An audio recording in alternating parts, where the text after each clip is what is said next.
بسم الله الرحمن الرحيم. الحمد لله رب العالمين. الله على نبينا محمد وعلى آله وأصحابه أجمعين. أعوذ بالله السميع العليم من الشيطان الرجيم. بسم الله الرحمن الرحيم. ومن يبتغي غير الإسلام دينا فلن يقبل منه وهو في الآخرة من الخاسرين. سبحانك لا علم لنا إلا ما علمتنا إنك أنت العليم الحكيم. رب اشرح لي صدري ويسر لي أمري واحلل عقدة من لساني يفقه قولي واحلل عقدة من لساني يفقه قولي. عزیز ساتھیوں، دینی بھائیوں، قابل احترام علماء کرام، پچھلے سال کی طرح آج بھی مجھے جس موضوع سے متعلق گفتگو کرنے کا حکم دیا گیا ہے وہ محاسن اسلام، اسلام کی خوبیاں، اسلام کی امتیازی شان اور اسلام کے وہ خصائص ہیں جو کسی دوسرے مذہب کو حاصل نہیں ہیں۔ ساتھیوں، اللہ تبارک و تعالی اپنے علم کے لحاظ سے، اپنی قدرت کے لحاظ سے، اپنی حکمت کے لحاظ سے جس طریقے سے تمام مخلوقات سے بالکل ممتاز اور اعلیٰ حیثیت رکھتا ہے، بلکہ دونوں میں کوئی مناسبت نہیں ہے، اسی طریقے سے اللہ تبارک و تعالیٰ کا دیا ہوا، بنایا ہوا اور اللہ تعالیٰ کا پسندیدہ دین انسانوں کے اپنے بنائے ہوئے اصول اور ضوابط کے مقابلے میں دونوں کے اندر کوئی مقابلہ نہیں ہے۔ مذہب اسلام اللہ تبارک و تعالیٰ کا پسندیدہ دین ہے، اسی لیے علماء جہاں پر اسلام کی خوبیوں کا ذکر کرتے ہیں، شاید پچھلے سال مجھے اچھی طریقے سے یاد نہیں ہے، شاید پچھلے سال ہم نے یہ موضوع آپ کے سامنے رکھا تھا کہ اسلام ربانی مذہب ہے۔ یہ ایک خوبی ہے اسلام کی جو کسی دوسرے مذہب کو حاصل نہیں ہے۔ ربانی مذہب کس معنی میں ہے؟ دو لحاظ سے ربانی مذہب ہے۔ اس لحاظ سے بھی کہ اسلام کے اصول اور قوانین اللہ تبارک و تعالیٰ کے دیے ہوئے ہیں، کسی انسان کے بنائے ہوئے نہیں ہیں۔ حلال وہ ہے جسے اللہ تعالیٰ نے حلال کیا ہے، حرام وہ ہے جسے اللہ تعالیٰ نے حرام کیا ہے، بلکہ اگر آپ احادیث اور قرآن کے اوپر غور کریں تو خود اللہ کے رسول صلی اللہ علیہ وسلم جو اسلام کے شارح کی حیثیت سے آئے تھے، صحیح بخاری شریف میں ہے کہ آپ نے بڑی وضاحت کے ساتھ یہ اعلان کر دیا کہ انی لا احرم حلالا ولا احرم حلالا۔ اللہ نے جس چیز کو حلال کیا ہے میں اسے حرام نہیں کہہ سکتا، اور اللہ نے جس چیز کو حرام کیا میں اسے حلال نہیں کہہ سکتا۔ گویا کہ اسلام ربانی مذہب ہے اس معنی میں کہ اسلام کے جو اصول ہیں، جو قوانین ہیں، جو ضابطے ہیں، وہ اخلاقیات سے متعلق ہوں، وہ معاشیات سے متعلق ہوں، وہ عقائد یا عبادات سے متعلق ہوں۔ کس کے دیے ہوئے ہیں؟ کس کے بنائے ہوئے ہیں؟ اللہ تبارک و تعالیٰ کے۔ تو بھلا بتائیے، اللہ تبارک و تعالیٰ کی بنائی ہوئی چیز کا مقابلہ انسانوں کی بنائی ہوئی چیز سے کیا جاتا ہے؟ صنع اللہ الذی اتقن کل شیء۔ اللہ تبارک و تعالیٰ نے جو چیز بنائی ہے اسے بہترین اور بڑے اتقان کے ساتھ بنایا ہے اللہ تبارک و تعالیٰ نے۔ اور دوسری چیز، ربانی ہونے کا دوسرا معنی یہ ہے کہ انسان اللہ تعالیٰ کے جو بنائے ہوئے اصول ہیں، جو ان کے اوپر عمل کرتا ہے تو ایک دنیاوی عام قانون کے مطابق عمل نہیں کرتا۔ مثال کے طور پر ٹریفک کا ایک قانون ہے کہ اشارہ اگر احمر ہے، ریڈ لائٹ ہے تو آپ کو جانا نہیں ہے، آپ مجبور ہیں۔ آپ آنکھ بچا کر کے نکل گئے تو دنیا کا کوئی قانون آپ کو پکڑ نہیں سکتا ہے۔ لیکن اللہ تعالیٰ نے جو قانون بنایا ہے، آپ اسے اس لیے نہ توڑیے کہ نہ کیجئے کہ ہم مجبور ہیں، بلکہ یہ اس لیے کہ اللہ تعالیٰ نے اسے بنایا ہے، چاہے کوئی دیکھ رہا ہے یا دیکھ نہیں رہا ہے، اسے توڑنے کی اجازت آپ کو نہیں ہے، اس کے اوپر آپ کو عمل کرنا ہی ہے۔ اسی لیے اللہ تبارک و تعالی آپ کو اس کے اوپر اجر اور ثواب بھی دیتا ہے۔ تو عرض کرنے کا مقصد یہ ہے کہ ساتھیو، اسلام اللہ تبارک و تعالی کا مذہب ہے، اسلام ربانی مذہب ہے، اسلام ربانی مذہب ہے۔ اسلام کے اندر اللہ تعالیٰ نے بڑی خوبیاں رکھی ہیں، اور ہر مسلمان کو اپنے علم کے مطابق چاہیے کہ اس کے بارے میں معلومات رکھے۔ ساتھیو، یہ بڑا المیہ ہے، مسلمان خصوصی طور پر مسلمانوں میں اچھے عقیدہ رکھنے والے لوگ اپنے عقیدے کی جو خوبیاں ہیں، اس کے جو دلائل ہیں، عام طور پر اسے یاد نہیں رکھتے۔ اس کے برخلاف ایک شیعہ ہے، ایک ولیوں کو ماننے والا ہے، وہ آپ کے سامنے بیٹھے تو اپنے مذہب کی خوبی اور اپنے ولیوں کی کرامات کا انسائکلوپیڈیا اس کے سامنے اس کے پاس موجود ہوگا۔ لیکن آپ سے اگر یہ بتایا جائے کہ ہاں آپ جو مذہب اسلام کو مانتے ہیں، آپ یہ مذہب سلف، عقیدہ سلف کو آپ قبول کرتے ہیں، اس کی خوبیاں کیا ہیں، آپ نے آخر اسے کیوں مانا ہے، تو شاید ہم 5 منٹ بھی اس سلسلے میں کچھ باتیں نہ کر سکیں۔ اس لیے ضروری ہے کہ ایک مسلمان کو اور ایک داعی کو اس چیز پر غور کرے اور یہ سوچے کہ آخر وہ اسلام کی کیا خوبیاں ہیں۔ ساتھیو، جو چیزیں مجھے یاد ہیں کہ پچھلی مجلس کے اندر سال بھر پہلے جب یہ پروگرام ہوا تھا، ہمارے خیال سے یہ پروگرام ٹھیک 11 مہینہ کے بعد ہو رہا ہے، آج ٹھیک 11 مہینہ کے بعد ہو رہا ہے، جیسا کہ مجھے یاد ہے۔ یعنی 11 مہینہ پہلے جو اسی جگہ پر ہم نے محاسن اسلام سے متعلق جو باتیں بیان کی تھی، انہیں آج میں نہیں چھیڑتا، اس لیے کہ اسلام کی خوبیاں ساتھیوں بہت زیادہ ہیں، انہیں 1-2 مجلسوں کے اندر بیان نہیں کیا جا سکتا۔ تو جو چیزیں پچھلی مجلس کے اندر میں ذکر کر چکا ہوں، ان کی طرف توجہ نہ دے کر کے میں وہ چیزیں جو پچھلی مجلس میں رہ گئی تھیں وہ آپ کے سامنے رکھنا چاہوں گا۔ دیکھیے، اسلام کی ایک بہت بڑی خوبی جو کسی دوسرے مذہب میں نہیں ہے، وہ ایک یہ ہے کہ اسلام ایک معتدل مذہب ہے۔ اسلام ایک معتدل مذہب ہے، ایک درمیانی مذہب ہے، اس کے اندر نہ افراط ہے اور اس کے اندر نہ ہی تفریط ہے، اس کے اندر نہ غلو ہے، اس کے اندر نہ جفا ہے۔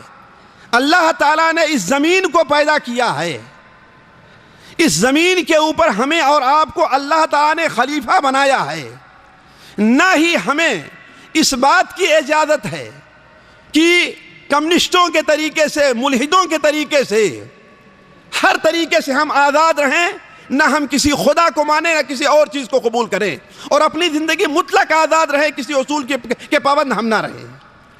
اور نہ ہی اللہ تبارک و تعالی نے ہمیں یہ اجازت دی ہے کہ ہم اس سلسلے میں غلو کر کے صرف ایک ہی اللہ کو نہیں، بلکہ اس زمین کے اوپر تصرف کرنے والے ایک سے زائد کتنے اور لوگوں کو مان لے جائیں۔ نہیں، ایک معتدل مذہب ہے کہ ایک چیز اللہ نے اس زمین کو پیدا کیا ہے، اور اس زمین کا خالق، مالک، اور اس زمین کے اوپر تصرف کرنے والا صرف اللہ تعالیٰ، کوئی دوسری ذات نہیں ہے۔ یہ چیز ایک مسلمان کا عقیدہ، اور تعجب کریں گے، یہ چیز شروع ہی سے، ابتدائے اسلام ہی سے مسلمانوں کے اندر گویا کہ ان کے عقیدے میں شامل رہی ہے۔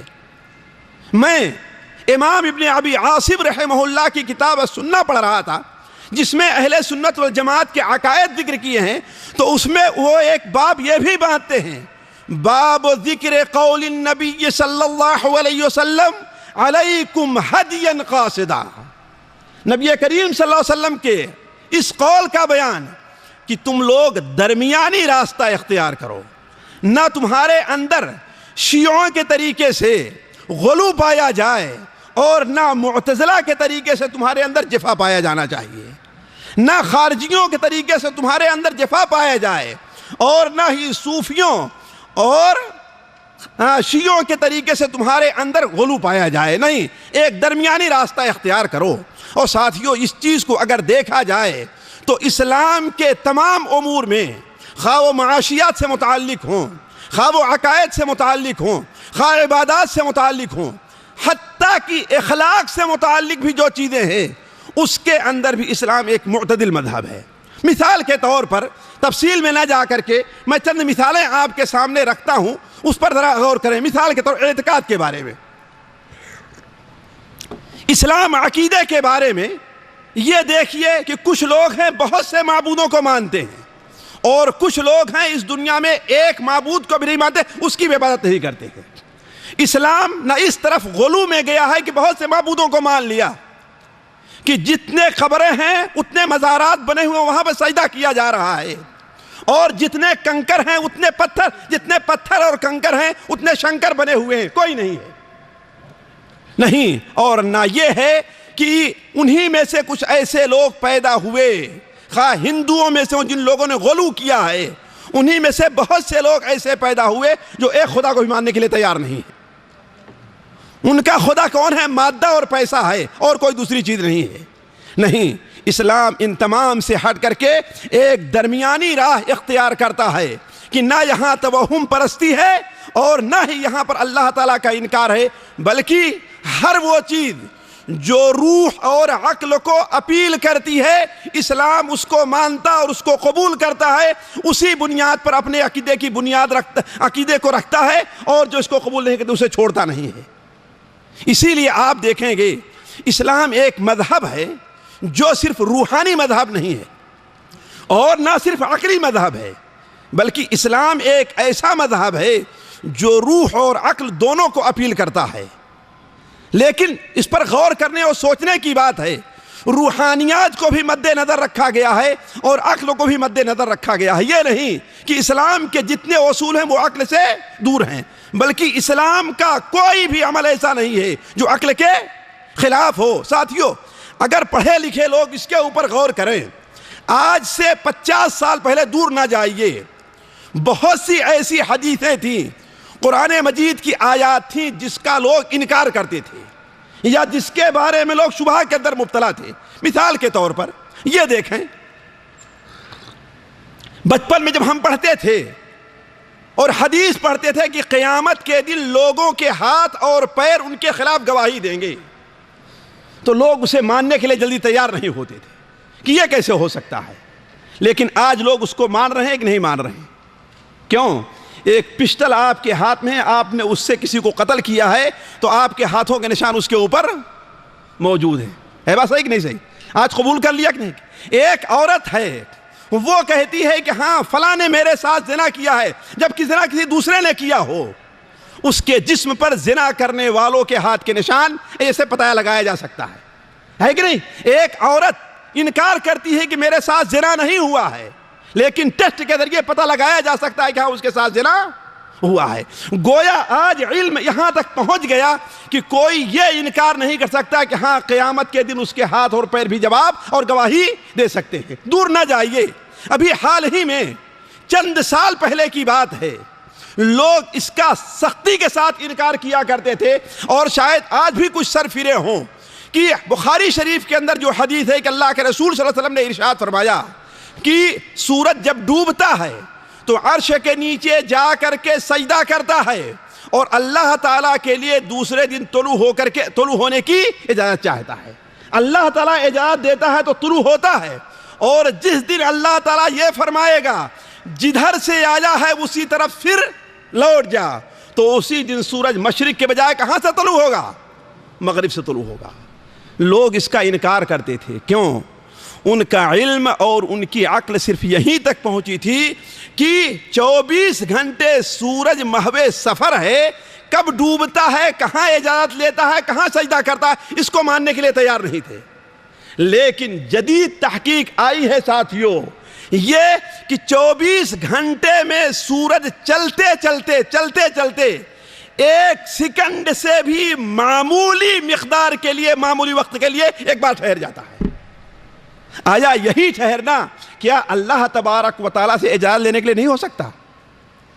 ہو سکتا ہی نہیں ہو سکتا۔ تو عرض کرنے کا مقصد یہ ہے کہ اسلام ایسا مذہب ہے جو روح کو اور عقل کو دونوں کو اپیل کرتا ہے۔ اسی لیے آپ دیکھیں اس وقت جبکہ اسلام کے خلاف جس قدر پروپیگنڈا ہو رہا ہے اور مسلمان جس قدر اپنا سیاسی، اپنا اقتصادی، اپنا معاشرتی وجود دنیا میں کھو بیٹھا ہے، اس کے باوجود سب سے زیادہ لوگ اسلام کس مذہب میں داخل ہو رہے ہیں؟ اسلام کے اندر داخل ہو رہے ہیں۔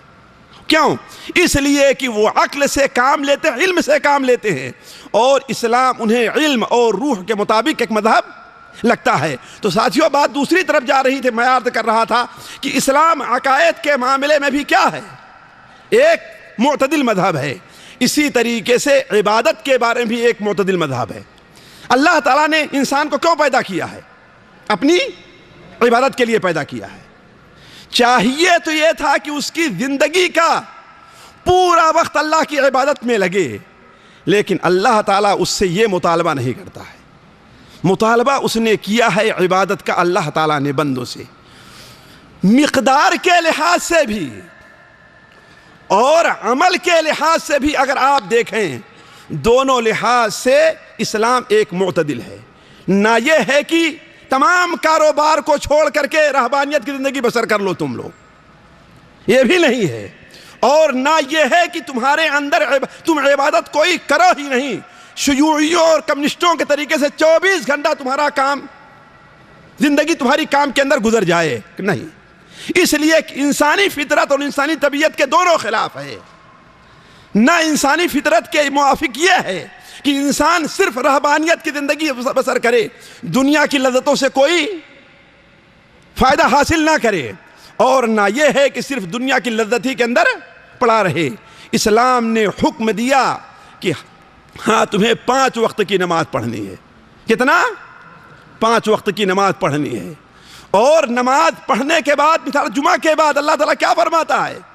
فَإِذَا قُضِيَتِ الصَّلَاةُ فَانْتَشِرُوا فِي الْأَرْضِ وَابْتَغُوا مِنْ فَضْلِ اللَّهِ۔ نماز ختم ہو، اللہ کی زمین میں پھیل کر روزیاں تم لوگ حاصل کرنا شروع کر دو۔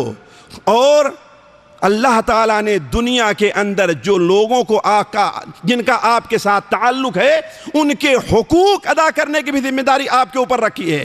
اس حدیث کے اوپر غور کیجئے، جو حدیث صحیح بخاری شریف میں حضرت انس بن مالک سے موجود ہے، مروی ہے کہ نبی کریم صلی اللہ علیہ وسلم کے پاس کچھ لوگ آیا کرتے ہیں آپ کے گھر میں، آپ کو نہ پائے تو آپ کی عبادت کے بارے میں پوچھا تو معلوم ہوا آپ نماز بھی پڑھتے ہیں، سوتے بھی ہیں، روزہ بھی رکھتے ہیں، افطار بھی کرتے ہیں، اور بیویوں کے ساتھ بھی ان کے حقوق ادا کرتے ہیں۔ تو لوگوں نے کیا سمجھا؟ یہ تو بڑی معمولی چیز ہے، اللہ کے رسول صلی اللہ علیہ وسلم کے تمام گناہوں کو اللہ تعالیٰ نے معاف کر دیا ہے۔ لہذا ایک نے کیا کہا کہ میں نماز ہی پڑھتا رہوں گا، رات بھر سوؤں گا نہیں۔ دوسرے نے کہا میں روزہ ہی رکھوں گا، افطار نہیں کروں گا۔ تیسرے نے کہا میں شادی نہیں کروں گا۔ اللہ کے رسول جب تشریف لے آئے، آپ کو معلوم ہے میں صرف اشارہ کرتے چل رہا ہوں، تو آپ نے کیا بتایا کہ نہیں، مجھے رہبانیت دے کر کے بھیجا نہیں گیا ہے، میں نے شادی بھی کی ہے، میں روزہ بھی رکھتا ہوں، افطار بھی کرتا ہوں، سوتا بھی ہوں اور نماز بھی پڑھتا ہوں، اور یہ میرا طریقہ ہے، جو میرے طریقے پر نہ چلے وہ ہم میں سے نہیں ہے۔ لیکن اس کے ساتھ ساتھ اللہ تبارک و تعالیٰ نے جہاں ہمیں اور آپ کو عبادت کے لیے پیدا کیا ہے، اگر ہم چاہیں تو اپنی ساری زندگی کو عبادت میں لگا سکتے ہیں، دنیا کے سارے کام کر کے بھی، سارے کام کر کے بھی۔ مثال کے طور پر ایک ایسا کام ہے جو کرنے پر انسان مجبور ہے، سونا ہے، لیکن اگر انسان ثواب کی نیت سے سوئے تو اسی سونے پر اسے اللہ تعالیٰ ثواب دے گا، ہے نا۔ حتیٰ کہ اپنی بیوی کے اوپر ہر انسان خرچ کرتا، اپنے بچوں پر ہر انسان خرچ کرتا ہے، لیکن اگر وہاں پر وہ ثواب کی نیت رکھ لے تو یہی خرچ کرنا اس کے لیے، ہے نا۔ صحیح بخاری شریف کے اندر حدیث ہے کہ اللہ کے رسول صلی اللہ علیہ وسلم نے ارشاد فرمایا کہ بندہ اگر اپنے اہل پر خرچ کرے وَهُوَ يَحْتَسِبُهَا، اور ثواب کی نیت رکھے تو اللہ تعالیٰ اسے صدقے کا ثواب دیتا ہے۔ عہد نبوی میں ایک دلچسپ واقعہ پیش آیا۔ حضرت عمر بن امیہ ضمری ایک صحابی ہیں، طبرانی اور مسند ابو یعلا وغیرہ میں حدیث موجود ہے صحیح سند سے، علامہ البانی اسے صحیح الترغیب و ترہیب میں لکھتے ہیں کہ ایک بار مدینہ منورہ میں ایک بہترین سی قیمتی چادر بک رہی تھی، بڑی قیمتی چادر تھی۔ حضرت عثمان ابن عفان جو مالدار، عثمان غنی کہا جاتا ہے ان کو، عبد الرحمن ابن عوف، ان دونوں میں سے کوئی چادر کے پاس سے گزرے، پوچھے اس کی کتنی قیمت ہے؟ تو بیچنے والے نے کہا اتنی ہے، اس کو بڑی مہنگی سمجھا اور چھوڑ کر کے چلے گئے۔ تھوڑی دیر میں واپس جب آتے ہیں تو کیا دیکھتے ہیں کہ وہ چادر وہاں پر موجود نہیں۔ پوچھا کس نے لیا ہے، کون خرید کر کے لے کر گیا؟ کہا اسے عمرو ابن امیہ رضی اللہ تعالیٰ عنہ خرید کر کے لے کر کے گئے ہیں۔ کہا کہ ارے ان کے پاس نہ اتنا پیسہ ہے، ان کے پاس نہ اتنی دولت ہے، مدینہ منورہ کے مالداروں میں تو ہم لوگ ہیں، ہم نہیں خرید سکے اتنی مہنگی چادر، اور وہ خرید کر کے لے گیا۔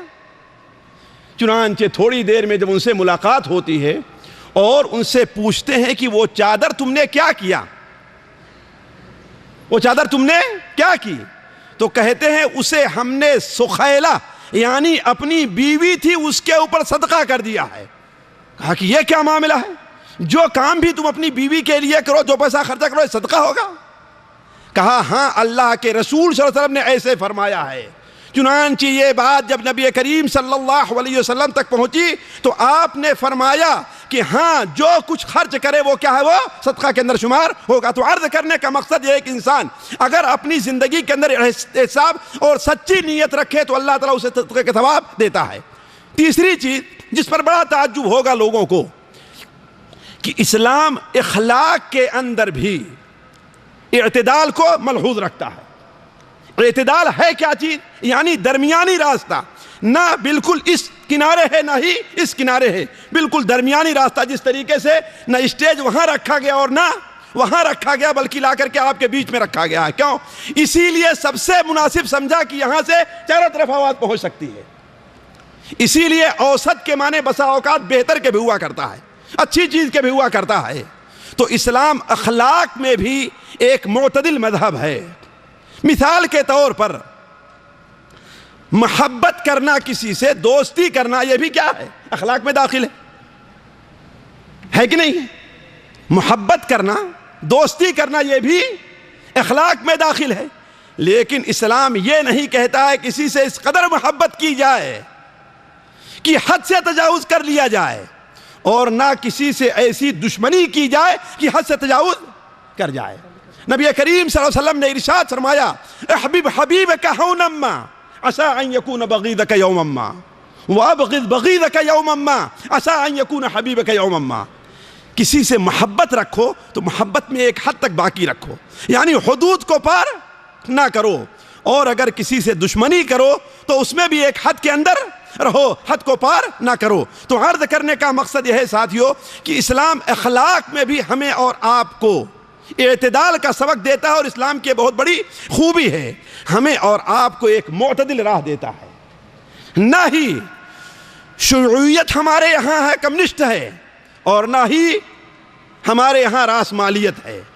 راس مالیت نے یہاں تک کیا کہ انسان کو پیسہ کمانے کا حق ہے، چاہے جھوٹ بول کر کے ہو، دھوکہ دے کر کے ہو، ذخیرہ اندوزی سے ہو، سود کے ذریعے سے ہو، حتیٰ کہ اس نے تو یہ اجازت دے دی کہ انسان اپنی عزت بیچ کر کے ہی پیسہ حاصل کر سکتا ہے۔ اسی لیے زنا کے لائسنس دیے جاتے ہیں پیسہ حاصل کرنے کے لیے، لیکن ہمارے مذہب کے اندر یہ نہیں ہے۔ اللہ تعالیٰ نے اصول بنا دیا ہے کہ ہاں یہ چیز حلال اور یہ چیز حرام، اور اسی میں ہمارے اور آپ کے لیے برکت ہے۔ آج دنیا، پوری دنیا، واللہ یورپ سب سے زیادہ کساد بازاری کا شکار ہے، اور اگر گنڈا گردی سے کام لے کر کے مشرق اور ایشیا کی دولتوں کو اپنے ہاں نہ سمیٹے تو واللہ اس کا دیوالیہ ہو جائے۔ آپ لوگ اچھی طریقے سے سمجھتے ہیں، اور صرف ایک مثال میں تو کیسی گنڈا گردی کرتا ہے۔ آج ایک ملک میں جہاں پر مظاہرات جاری ہیں، اس ملک کے بہت سے لوگوں کے پیسے یورپ کی بینکوں میں تھے، کل پرسوں اعلان کر دیا کہ ہاں ان لوگوں کے حساب پر اب پابندی لگائی جا رہی۔ کیوں؟ اس لیے کہ جیسے چاہیں اس کو اپنے استعمال میں لے آئیں، بلکہ ابھی ایک زین الحاربین بادشاہ جب اپنے، حالانکہ انہی کے اشارے پر ناچتا تھا، انہی کے اشارے پر چل کر کے اپنے ملک کی غریبوں کی دولت لوٹتا تھا، واللہ ایک شخص گیا ہے آ کر کے وہ بتاتا ہے کہ وہاں بسا اوقات ایک ایک مہینہ گزر جاتے تھے، لوگوں کو گوشت کھانے کو نہیں ملتا۔ اس کے پاس کتنی دولت ہے، کتنی دولت ہے، الامان الحفیظ، لیکن جب حالات بدلے ہیں تو اپنے ملک میں 12 گھنٹے مستقل اس کا جہاز فضا کے اندر ٹہل رہا ہے، لیکن اسے کوئی ملک اپنے یہاں اترنے کی اجازت نہیں دے رہا۔ کیوں؟ فرانس گیا تو جو پیسہ ہے اپنا کھینچنا چاہے گا، المانیہ گیا تو جو پیسہ ہے اپنا کھینچنا چاہے گا، لہذا ایسا کرو کہ اسے آنے ہی نہ دو اپنے یہاں۔ کیوں؟ اس لیے کہ اسی پیسوں سے ان کا اقتصاد چل رہا ہے۔ تو کہنے کا مطلب راس مالیت کا سب سے بڑا دعوے دار یورپ آج کساد بازاری کا جس قدر شکار ہے، اگر مشرق کی دولت پر وہ ڈاکہ نہ ڈالے تو اس کا دیوالیہ ہو جائے، لیکن اسلام نے ایک درمیانی راہ اختیار کی، نہ اس کے ہاں راس مالیت ہے اور نہ ہی کمیونزم ہے، وہ ایک درمیانی راہ ہے کہ انسان کمانے میں بھی اصول کا اسلام کا پابند ہے اور خرچ کرنے میں بھی اسلام کا پابند ہے، نہ اسے آزاد ہے کہ مطلقاً جیسے چاہے کمائے، اور نہ اسے یہ اجازت ہے کہ جیسے چاہے وہ خرچ کرے۔ اسے خرچ کرنا ہے اسلام کے اصول کے مطابق خرچ کرنا ہے۔ بلکہ قرآن مجید میں ایک بات اہل علم کی دلچسپی کے لیے، قرآن مجید کی 4 آیتیں ایسی ہیں جس سے معلوم ہوتا ہے کہ اسلام دین وسط اور معتدل مذہب ہے۔ 4 آیتیں ایسی ہیں۔ کسی ادیب سے پوچھا گیا کہ تم قرآن مجید سے عرب کی جو مثالیں ہیں اس کی دلیل پیش کرتے ہو کہ خیر الامور اوسطھا، اس کی دلیل قرآن مجید میں کہاں ہے؟ تو کہا قرآن مجید میں ایک نہیں 4 دلیلیں موجود ہیں، ایک نہیں 4 دلیلیں موجود ہیں۔ پہلی دلیل سورہ بقرہ اور پہلے پارہ میں ہے، لا فارض ولا بکر عوان بین ذالک، وہ بکری، وہ گائے جسے ذبح کرنے کے تمہیں حکم دیا جا رہا ہے، نہ بوڑھی ہونی چاہیے اور نہ ہی بالکل چھوٹی بچی ہونی چاہیے، درمیانی ہونی چاہیے۔ دوسری آیت، بلکہ دوسری اور تیسری آیت سورہ بنی اسرائیل میں ہے، دوسری اور تیسری آیت بنی اسرائیل میں ہے۔ انا للہ، سورہ بنی اسرائیل میں ایک تو سب سے آخر میں ہے کہ لا تجہر بصلاتک ولا تخافت بہا، نہ نماز پڑھنے میں اپنی آواز کو بلند کرو اور نہ ہی بالکل پست کرو، وابتغی بین ذالک سبیلا، درمیانی راہ ہونی چاہیے۔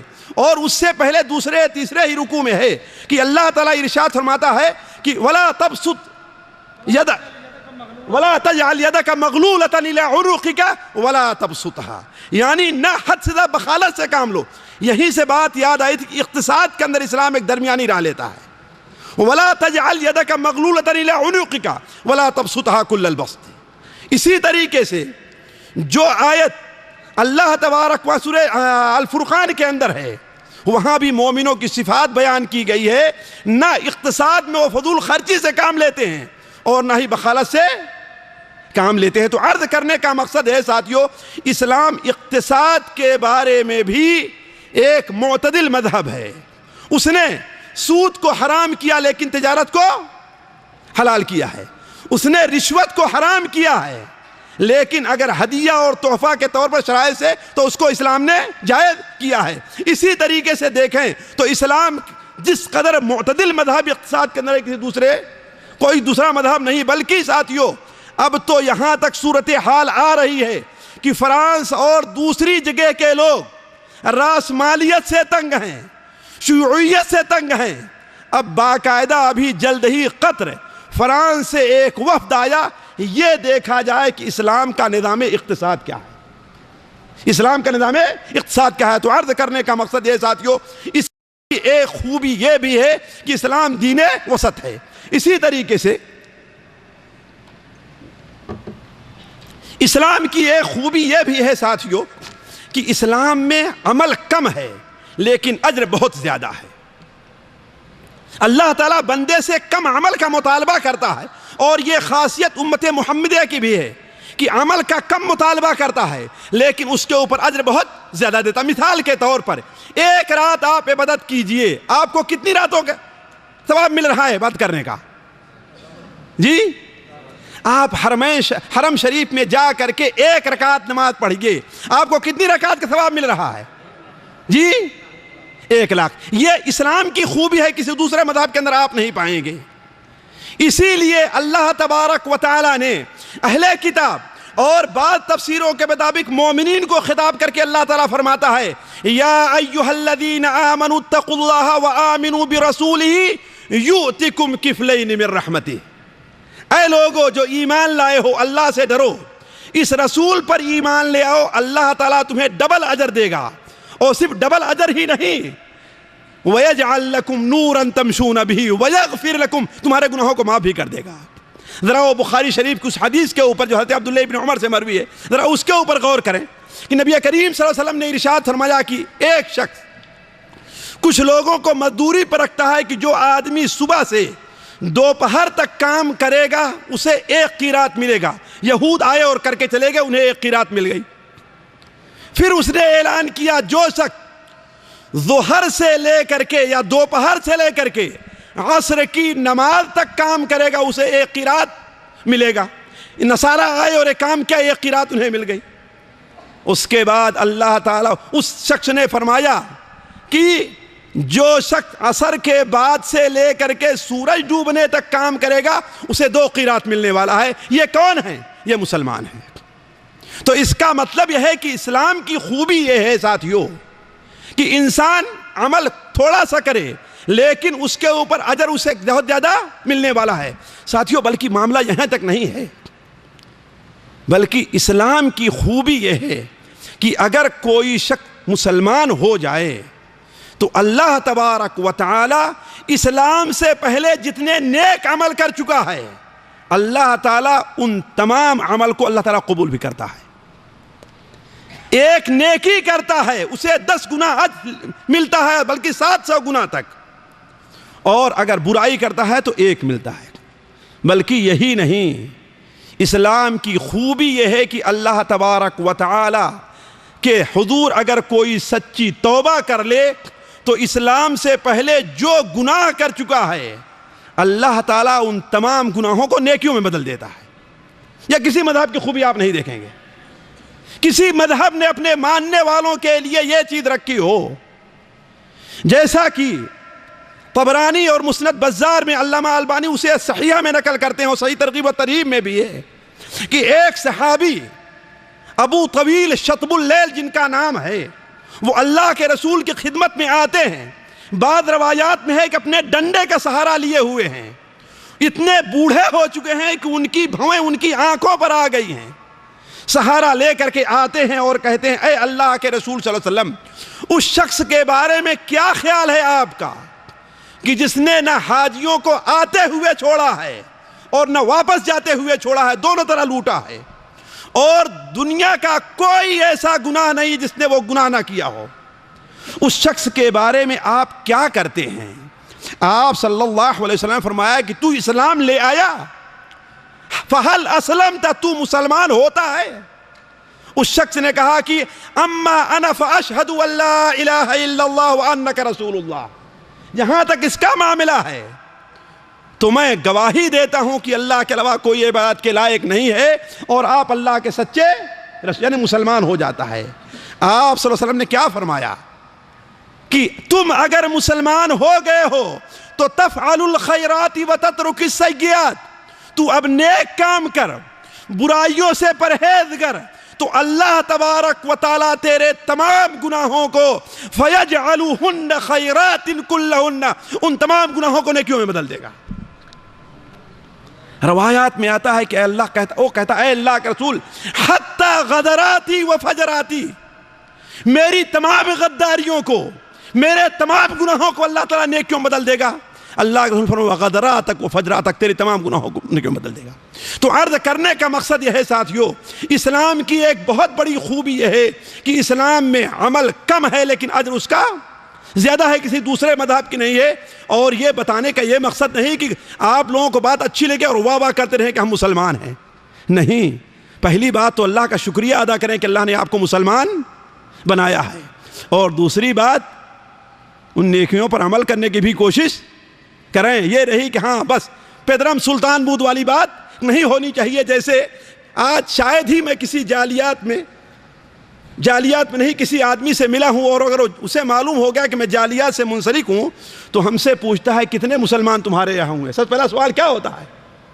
جبکہ وہ خود شاید نماز نہیں پڑھتا ہے. یعنی یہ فکر تو ہے کہ لوگ مسلمان ہو جائیں لیکن اسلام کی جو خوبیاں ہیں اس سے تم مستفید نہ ہو. اور ساتھیوں، اس وقت مجھے جو بچپن میں ایک لطیفہ سنتے تھے کہ کوئی خان صاحب کسی گاؤں میں جا رہے تھے، دیکھا کہ ایک پنڈت اکیلے ہے، کہا کہ اچھا ہے اس کو مسلمان بنا لیا جائے. اس سے کہتے ہیں مسلمان ہوتا ہے کہ قتل کر دیتا ہوں. تو کہتا ہے قتل کیوں کرو گے بھائی، ہمیں مسلمان کلمہ پڑھا لو نا. تو کہتے ہیں اچھا جاؤ کلمہ مجھے بھی نہیں آتا ہے، میں کیا کروں. تو یہ صورتحال ہے. تو آپ یہ خوش نہ رہیے کہ آپ مسلمان ہیں.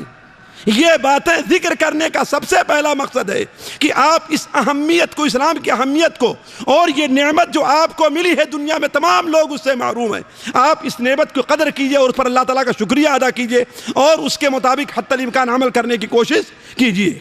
اسلام دین رحمت ہے ساتھیوں. دین رحمت کا معنی کیا ہے؟ کہ اس کے اوپر عمل جو انسان کرے وہ بھی اللہ کی رحمت سے سرفراز ہوگا. اور یہ دین مسلمانوں کے لیے بھی رحمت، کافروں کے لیے بھی رحمت، انسانوں کے لیے بھی رحمت، جنوں کے لیے بھی رحمت، حتیٰ کہ حیوانوں کے لیے بھی رحمت ہے. حتیٰ کہ حیوانوں کے لیے بھی رحمت ہے. اسی لیے نبی کریم صلی اللہ علیہ وسلم نے ارشاد فرمایا، اے لوگو لن تؤمنوا حتی تراحموا، تم لوگ مومن اس وقت تک نہیں ہو سکتے جب تک کہ تم لوگ رحم نہ کرو. صحابہ کرام نے کہا اے اللہ کے رسول ہم سب لوگ رحم کرتے ہیں.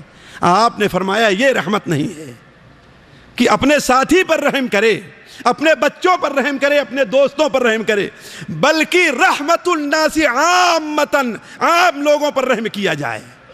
اسی لیے ایک صحابی آتے ہیں اللہ کے رسول کی خدمت میں اور کہتے ہیں اے اللہ کے رسول صلی اللہ علیہ وسلم، میں بکری کو ذبح اس لیے نہیں کرتا کہ مجھے اس کے اوپر رحم آتا ہے. ہوتے ہیں بعض لوگ بڑے رحم دل ہوا کرتے ہیں کہ ان سے بکری ذبح نہیں ہوتی. میں بکری کو ذبح اس لیے نہیں کرتا کہ مجھے اس کے اوپر رحم آتا ہے.